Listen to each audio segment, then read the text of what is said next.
Jelasin dong Om, bisa terjun ke bidang ini tuh gimana awalnya? Sebenarnya sih nggak sengaja ya. Awalnya itu kan servis lampu, jual beli lampu di lapak.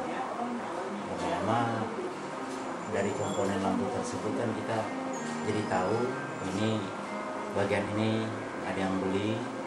Contoh komponen tembaga kemana, aluminium kemana. Nah mulai dari situ berawalnya.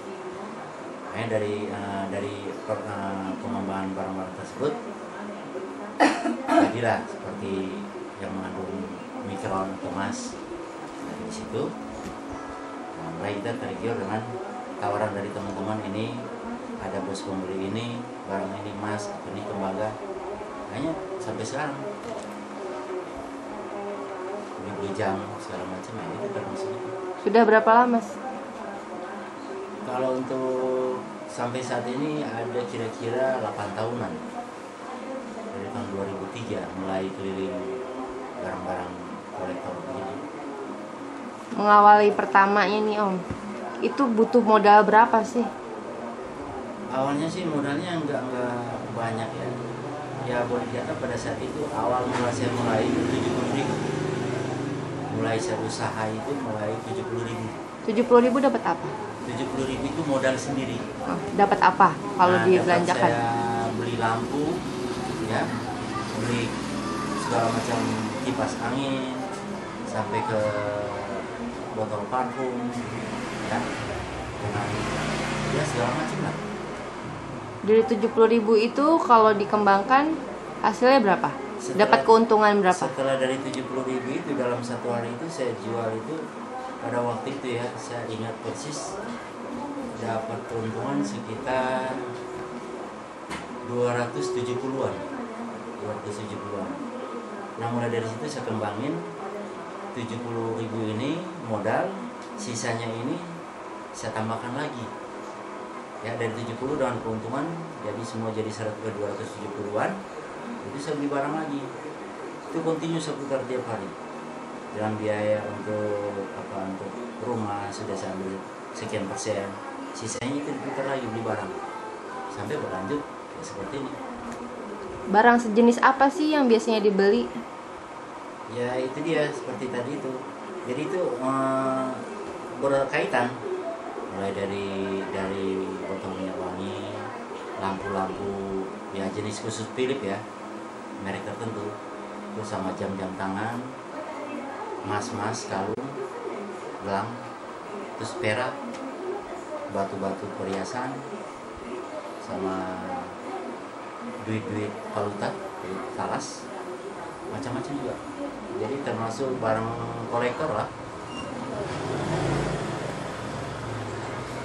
Nah, barang-barang yang didapetin itu tuh biasanya dijualnya tuh kemana? Apa ke perorangan atau memang ada pengepulnya sendiri? Jadi setiap jenis barang itu kita jual itu bukan ada juga yang barang itu ada pengumpul tertentu ada. Tapi itu dia, kita harus tahu pembelinya. Dari 20 jenis barang kita harus tahu 20 jenis bos yang mana yang ambil ini. Seperti emas ada bosnya, ya, perak ada bosnya, botol minyak wangi ada bosnya, tembaga ada bosnya. Jadi kalau kita 20 jenis kita juga harus tahu kemana pelemparannya, baru kita bisa berputar. Kalau kita beli kita nggak tahu penjualnya, lagi pembelinya, kita yang repot sendiri. Nah, justru itu dari informasi ini, mulai dari jam-jam antik, jam-jam zaman dulu yang termasuk dalam kolektor, ada kolektor khusus yang beli dan merek-merek tertentu. Barang yang paling termurah yang pernah dibeli berapa? Dan dijual berapa? Kalau barang yang termurah saya pernah beli ya, itu pernah saya beli platina ya. Itu sekali aja itu. Sekarang belum ketemu seperti itu lagi. Platina pada waktu itu saya beli 10.000. Platina itu kan yang emas putih lah boleh dikata. Itu harga juga nggak terlalu tinggi dibelinya. Kebetulan pada waktu itu 60 gram 60,15 gram. Cuma beli 10.000.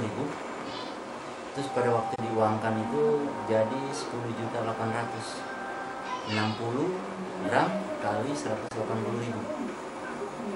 Jadi diuangkan itu jadi 10.800.000. Apa dari situ Om mulai tergiur sama bisnis ini? Oh enggak, itu yang saya mulai tergiur itu dari awalnya ini. Karena cara perputaran uang ini segitu mudahnya, ya, dan dapat barang-barang yang tidak terduga, itu yang pemicu semangat kita untuk perputaran jual beli ini.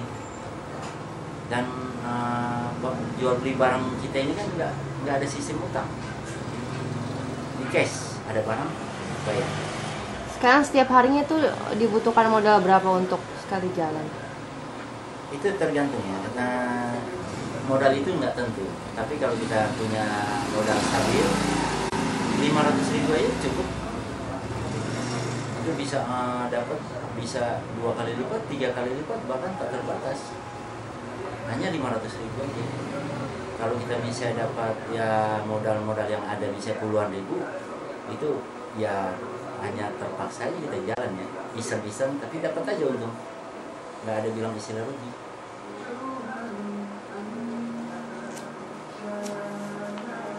Kita bicara soal omset Om. Bisa dikira-kira nggak satu bulan tuh kira-kira dapat berapa? Kalau kita ambil omset itu kita kan nggak bilang tiap bulan kita jual. Kalau perhitungan saya omset itu per hari. Ya bisa aja omset per hari itu dikalikan sebulan. Contoh misalnya, saya modal ini hari ini misalnya 300-an.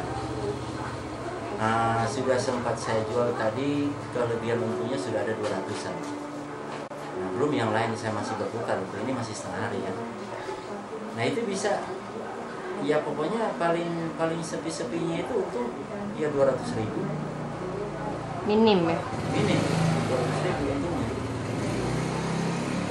Dalam satu minggu itu full ke lapangan. Kalau satu minggu full, saya harus keliling karena perputaran uang kan di situ gampang sekali ya. Jadi kalau kita pun 1 jam aja nggak keliling, bagi saya itu rugi sekali. Jadi perputaran itu sudah ada, sudah ketahuan dibanding kita diam di rumah ya. Diam di rumah kan banyak pengeluaran, ngeras adanya. Tapi kalau kita udah jalan keliling, semua itu terbantu dengan ide-ide, informasi dari mana masuk, dari teman-teman, dari mana.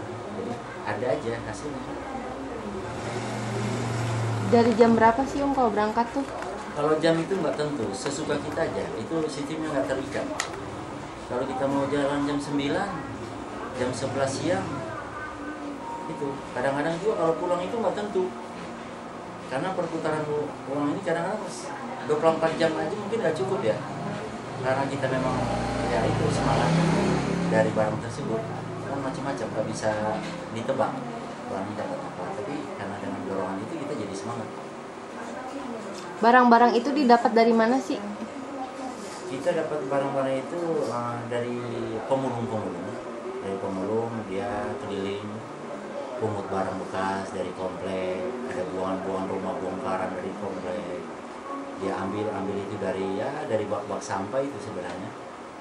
Nah, nanti sampai ke pengepulnya di lapangnya itu kita samperin. Ada barang apa, tanpa kita tanya pun dia tawarkan. Bagi kita menarik dan ada bos pembeli, kita beli. Kalau bila mana ada yang lambat terjual ya kita kumpul dulu di rumah, nanti kita informasi keluar. Dari 8 tahun menjalani bisnis ini, apa sih Om yang keuntungan apa yang udah Om dapetin? Maksudnya dalam artian udah berjenis barang apa gitu? Kalau mau dilihat dari awal mulai keliling, saya ini nol, sebenarnya nol, hasilnya nol. Ya.